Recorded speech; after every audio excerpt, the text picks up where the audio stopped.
NBA scoring is up.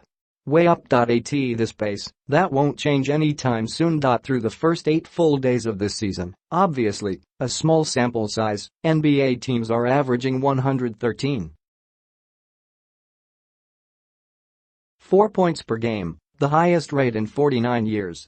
Teams are averaging 91 field goal attempts per game, up 5 shots from last season, and the league is on an early pace to set records for three-pointers made and attempted for the 7th straight year.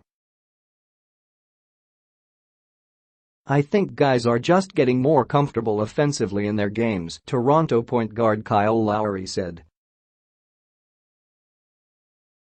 "I think everyone is just expanding, with the center shooting threes. I think that just opens the floor up a lot more. A lot more shots are going up, a lot more freedom of movement. It makes it more of an exciting game." As recently as the 2014-15 season, teams were reaching the 100-point mark 51.5% of the time.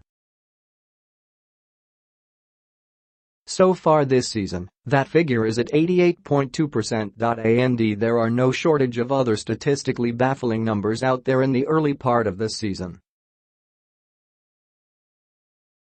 In the 51 games played through Tuesday, Wednesday, PHL time, 49 have seen at least one team score 100 points. The losing team has wound up scoring 100 or more points a staggering 80.4% of the time. Minnesota scored 136 points in a non-overtime game and lost, the first time that's happened in the NBA since 1992. New Orleans posted a league-high 149 points against Sacramento last week. San Antonio scored 143, albeit in an overtime game, against the Los Angeles Lakers, the most by the Spurs in more than 8 years. The Spurs also allowed 142 points in the same game, the most points allowed by a San Antonio team since 1990, long before Greg Popovich's coaching tenure there started.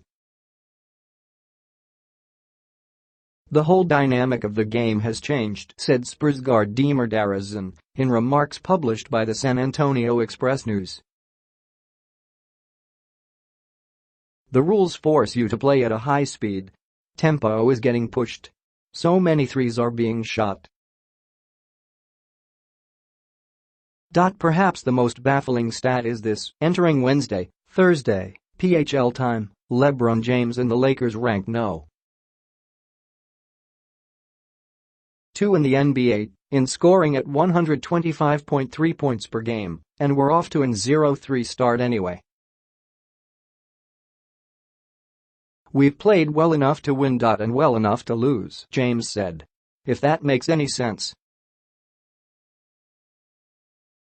In this wide-open NBA, that might make perfect sense. The league's officials are emphasizing what the NBA calls freedom of movement this season, an effort to clean up some of the extra contact that happens away from the ball and impedes offensive players from cutting and getting open. And it's no surprise that the tighter whistles are an advantage to the offense, though they are hardly the only reason why scoring is soaring. NBA teams were called for 19.9 fouls per game last season. This season, it's up to 23.